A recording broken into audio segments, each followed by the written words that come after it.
Hello everyone and welcome back to my channel. I'm your host, Francine Samania. On today's episode, All Things Faith, I have with me an amazing friend. She's a guest of ours. She's a fashion designer and she's all things beautiful, as you always hear me say. Her name is Chini Bon, but I'm going to let her introduce herself to you officially.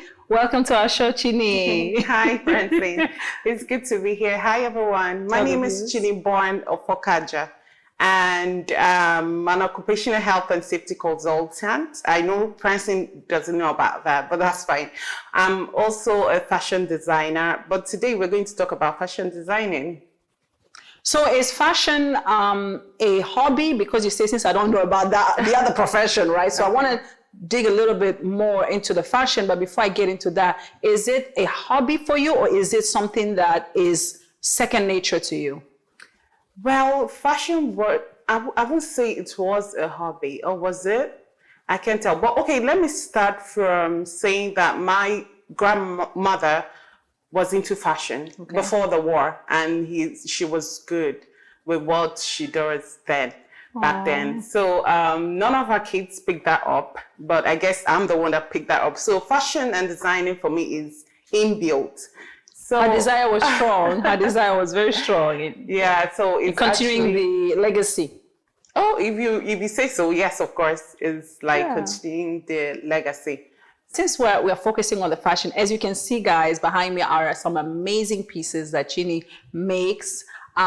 She will tell you how she does it, right? So let me not get so excited. She's done some amazing pieces for me as well. And as you can tell today, we've just tried to be fashionable for y'all. So please click like, share, and subscribe, because this is not just, you understand? Okay. So Chini, walk us through the background. I want to know the genesis, the reason why you became this amazing fashion designer. You make these clothes. What was your motivation? What was your inspiration? Aside from your grandmother, how did you start with your line? When I was working back then as a safety consultant, I worked with NMPC in Benin. So because my work back then had to do with field work, I was pregnant and I needed to leave the work. I can't be pregnant and be going to field. I had to then come back to Port Harcourt for, to start off again, maybe go back to safety or something else. Then I usually make my clothes with tailors. Then I didn't know how to, I know how to design, but I didn't know how to, cut the pieces I want. Oh, you actually knew how to design? Yes. Because if you ask me to design anything. Because I know how to design. Well, it was now that it has been in me. It was then that I realized, oh yeah, it has been in me. Because back then when I was a teenager, when I finished making my clothes and the tailors bring them back to me, I will definitely do something to it. Maybe not correction, but add something to make it unique, to make it different, I must touch it. Whether beading or doing sort of embroidering, hand work on it, I must do something to it. So that's when I know that, okay, actually I can design. Yeah. So fast forward to when I came back to Port Harcourt and I had this tailor beside my house. I mean, I don't know anyone. I don't know a better tailor, but what I know is that I know that there are tailors around my street and I needed to make this expensive lace my husband got for me. And I took it to this tailor and she assured me that the outfit is going to come out right and all that. And I believed her. And not knowing that this tailor has other tailors coming to make clothes for her, she didn't make mention of that. And those tailors are usually coming has already gone for Christmas. I think that was Christmas holiday period. Okay. And they have already gone. So she definitely had to do the job herself. And she brought back my fabric, the cloth now, and it was looking messed up.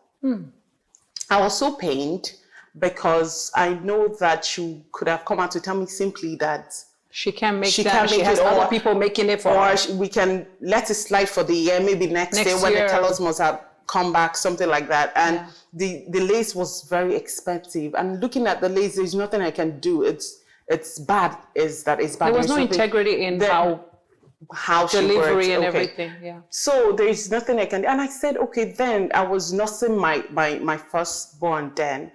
So, and I said to myself, what if you go learn how to tailor?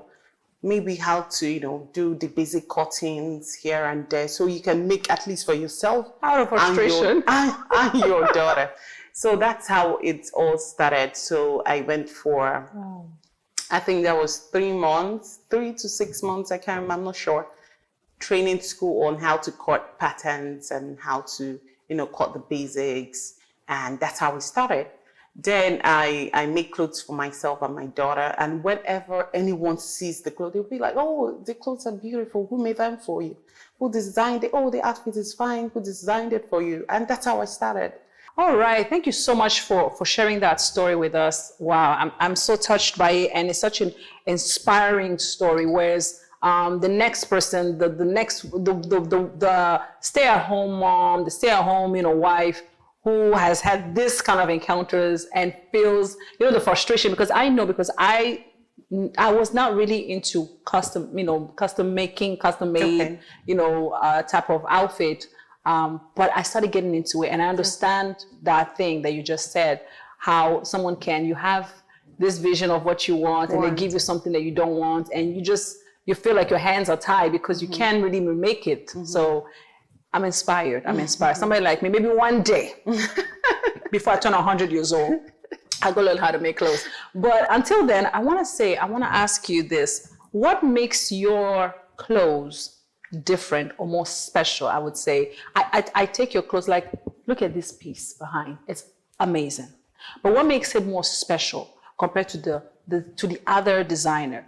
I've seen you, or I've heard rather, that you have gone as far as, your clothes has gone as far as being on the runways of, the Nook and other, you will mention them, of course, other fashion shows, Port Harcourt's Fashion Week. I think, were there others outside of Port Harcourt as well? No, not yet. Not yet, but there are some that are interested in having you. Of course. I think we discussed that behind the scene. Yeah, we don't want to say too much. But what makes yours special or different than the other? Okay, first of all, my brand name is stylenerd, and we designed for women that love uniqueness, exclusive pieces. We designed for women that like timeless pieces. So that alone sets the boundary to say that whatever you're getting from stylenerd, it's well tailored, attention to detail.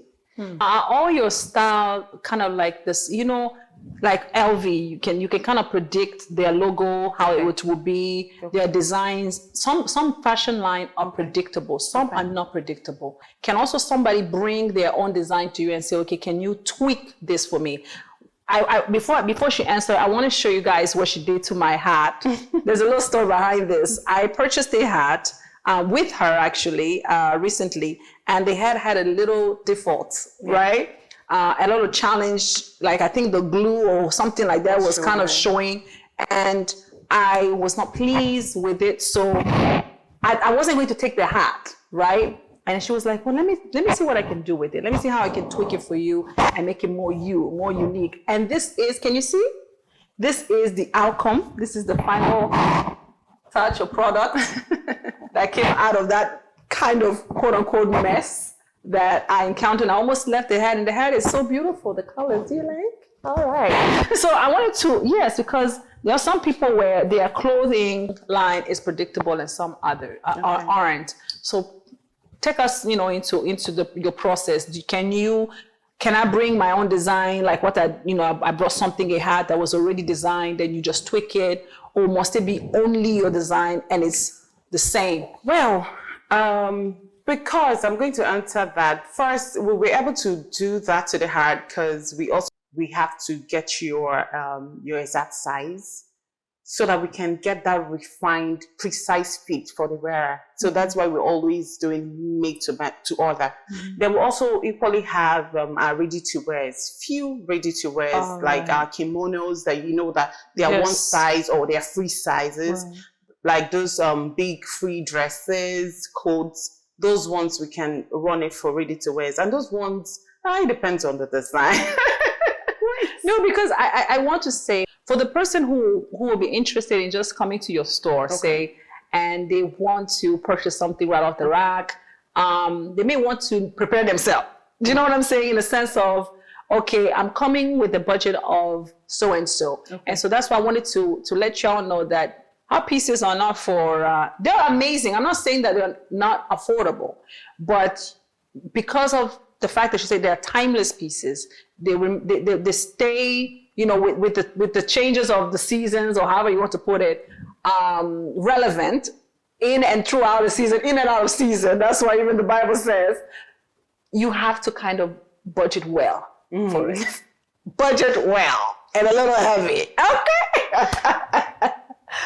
I saw some things for the babies, you know. Okay. Oh yeah. You didn't talk about that. I gotta talk about it because they are so unique. I was like, what are those pillows? What are those? You have all these things, so please make mention of those things as well. Okay.